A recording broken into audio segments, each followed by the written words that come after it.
خود جلا کر کے مرا ہے، خود پانی میں کود کے مرا ہے، اس کے لیے نہیں، حادثے سے آگ میں جل کر مر گیا، یا پھر پانی میں غرق ہو گیا، یا پھر کسی بڑے حادثے میں، یا نیمونیا کی بیماری جس کو ذات الجنب کہا جاتا ہے، اس میں اگر کسی کا انتقال ہو گیا، یا پیٹ کے درد میں کوئی انتقال کر گیا، یا وہ عورت جو بچہ ہونے کے وقت انتقال کر گئی، ان سب کو شہید کا درجہ دیا جا رہا ہے۔ یہ شہید حکمی ہیں، یعنی حقیقی شہید کا مقام ایک الگ ہے، لیکن ان کو حکمن شہید کہا جاتا ہے اسلامی اعتبار سے۔ لیکن جو حقیقی شہید ہے اس کے لیے میں اس لیے آج اس موضوع کو چھیڑ رہا ہوں کہ دیکھ دیکھ کر کے ہم تھک چکے، چھوٹے سے بچوں کے زخم ہماری نیند خراب کر دیتے ہیں، ان کی چیخیں ہمارے چین کو اڑا دیتی ہیں۔ کیا آپ کے سامنے روز مرہ ماؤں کے بچوں کو ہاتھ میں اٹھائے ہوئی تصویریں نہیں آتی؟ اخباروں کی زینت نہیں بنتی؟ آج وہ ان چھوٹے بچوں کو کبھی ملبے میں اپنے عزیزوں کو ڈھونڈتے ہوئے ہم دیکھتے ہیں، دل باہر نکل آتا ہے، کلیجہ منہ کو آتا ہے۔ جس کا گھر تباہ کر دیا گیا، توڑ پھوڑ کر دیا گیا ہے، وہ ننھی ننھی انگلیوں سے ملبہ ہٹا کر کے اپنے عزیزوں کی لاشیں ڈھونڈ رہے ہیں۔ میرے عزیزوں، یہ بڑے دل جگرے کی بات ہوتی ہے۔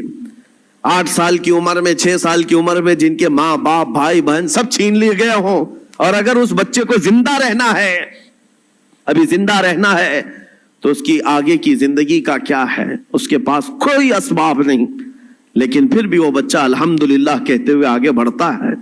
یہ حالات دیکھ کر کے اور پھر میرا جسم اس وقت رونگٹے کھڑے کر دیا، اور اس وقت ہمارے جسم میں کپ کپی طاری ہوئی جب ہم نے لاشوں کی انبار کو دیکھا، اور بڑے بڑے جوانوں کی نہیں، چھوٹے چھوٹے بچوں کی لاشیں لائن سے لگائی گئی ہیں، تقریباً 50 یا 60 بچے، اور مائیں اس میں اپنا بچہ ڈھونڈنے کے لیے چادر ہٹا ہٹا کر کے دیکھ رہی ہوں۔ ایسے لگتا ہے جیسے ہم اسکول بھیجتے ہیں اپنے بچوں کو، اور بھیڑ میں اپنے بچوں کو تلاش کر رہے ہوتے ہیں، اور وہ میتوں میں اپنے بچوں کو ڈھونڈ رہی ہیں، ہاتھ میں دستی یا رومال لیے ہوئے۔ جب اپنا بچہ مل جائے، ماں اس کے بچے کا خون صاف کرتی ہے چہرے سے۔ وہ درد و کرب کیا ہوتا ہے ایک ماں سمجھ سکتی ہے، ایک باپ سمجھ سکتا ہے، جس کے گھر اولاد ہے وہ سمجھ سکتے ہیں۔ لیکن یہ درد جو بچوں کا دیکھا ہم نے، کسی کا ہاتھ کٹا، کسی کا پیٹ پھٹا، کسی کا سر پھٹا، لیکن ان تمام چیزوں کو دیکھ کر جب رونگٹے کھڑے ہوتے، پھر میں نے پڑھنا شروع کیا۔ اس بات پر آ کر کے پھر دل مطمئن ہوا۔ میرے نبی پاک صلی اللہ علیہ وسلم نے فرمایا، جو اللہ کی راہ میں شہید ہوتا ہے، تم کیا سمجھتے ہو اس کو درد بہت زیادہ دیا جاتا ہے؟ اس کو جب قتل کرتے ہیں ظالم اور کافر، اس کو جس طرح سے مارا جاتا ہے، ٹکڑوں میں بدل دیا جاتا ہے، تمہیں کیا لگتا ہے بہت تکلیفیں ہوتی ہیں؟ میرے آقا صلی اللہ علیہ وسلم فرماتے ہیں، شہید کو اتنی تکلیف بھی نہیں ہوتی جتنا تمہیں چونٹی کاٹنے سے ہوتی ہے، اس کو اتنا درد بھی نہیں دیا جاتا۔ وہ اللہ رب العزت کی بارگاہ میں مامون ہے، اسے دنیا کے درد سے آزاد کر دیا جاتا ہے۔ چونٹی کاٹنے پر جو تکلیف ہوتی ہے زندوں کو، میرے آقا فرماتے ہیں اتنی تکلیف بھی شہید کو نہیں دی جاتی اس کے مرنے کے وقت، اس کی موت کے وقت، کیونکہ وہ اللہ کریم کے وعدے پر اتر آیا ہے۔ میں نے قرآن کی آیت جو پڑھی سب سے پہلے، رب تعالیٰ فرماتا ہے ان اللہ اشترى من المؤمنین انفسهم واموالهم بان لهم الجنہ۔ اللہ تعالیٰ نے بندوں کے ساتھ ایک سودا فرمایا، ایک سودا کیا۔ کیا ہے؟ رب فرماتا ہے اللہ نے مومنوں سے ان کی جان اور ان کے مال کے بدلے انہیں جنت بیچ دیا، یعنی خریدار ہیں یہ شہید، اللہ رب العزت کی جنت کے خریدار ہیں، لیکن بدلے میں قیمت انہوں نے کیا دی ہے؟ اپنی جان دی ہے۔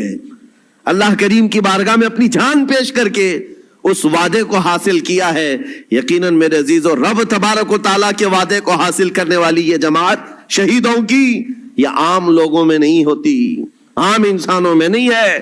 یہ مقام کا اس کی عظمت جسے پتہ چل جائے، اس کے دل سے خوف خطر ختم ہو جائے۔ میرے آقا صلی اللہ تعالیٰ علیہ وسلم فرماتے ہیں جنت میں سب چلے جائیں گے، جو جنتی ہوں گے قیامت کے دن، جن ایمان والوں کو جنت میں جانے کی بشارت ہوگی وہ جنت میں جا چکے ہوں گے، اور کوئی جنتی کوئی جنتی مومن ہرگز یہ نہیں چاہے گا کہ جنت سے باہر نکل کر کے آئے، کوئی نہیں چاہے گا، مگر میرے آقا فرماتے ہیں صرف شہید ایک ایسا ہوگا، شہید صرف ایسا ہوگا جو اللہ کریم کی بارگاہ میں یہ عرض کرے گا، مولا پوچھے گا اے شہید تجھے اور کسی نعمت کی ضرورت ہے جنت میں؟ وہ کہے گا کہ مولا بس ایک ہی خواہش ہے، دنیا میں تو پھر بھیج، پھر تیرے نام پر قتل ہو کر کے آؤں، پھر تیرے نام پر مر کر کے آؤں، پھر مجھے دنیا میں بھیج، پھر تیرے نام پر مر کر کے آؤں، اس لیے کہ شہادت میں جو لطف ہے وہ مجھے یہاں نہیں ملتا۔ عزیزان گرامی، یہ صرف شہید کے بارے میں میرے آقا صلی اللہ علیہ وسلم نے فرمایا، اور یہ فضیلت بیان کر کے خود میرے آقا فرماتے ہیں، حضرت ابو ہریرہ رضی اللہ تعالیٰ عنہ سے روایت ہے، بخاری شریف کی حدیث ہے، فرماتے میرے آقا میری خواہش ہے کہ اللہ کی راہ میں قتل کیا جاؤں، پھر زندہ کیا جاؤں، پھر قتل کیا جاؤں، پھر زندہ کیا جاؤں، پھر قتل ہوں، پھر زندہ ہو جاؤں، اور اسی میں اللہ کی رضا حاصل کر لوں۔ یہ میرے آقا صلی اللہ علیہ وسلم فرماتے ہیں۔ عزیزان گرامی وقار، جو شہید ہو چکے اللہ کی بارگاہ میں ہیں، وہ نعمتوں میں ہیں، وہ زندے ہیں، بلکہ ہم سب سے بہتر ہیں، ان کے مقام کو پوری دنیا والے ابھی مل کر نہیں پہنچ سکتے۔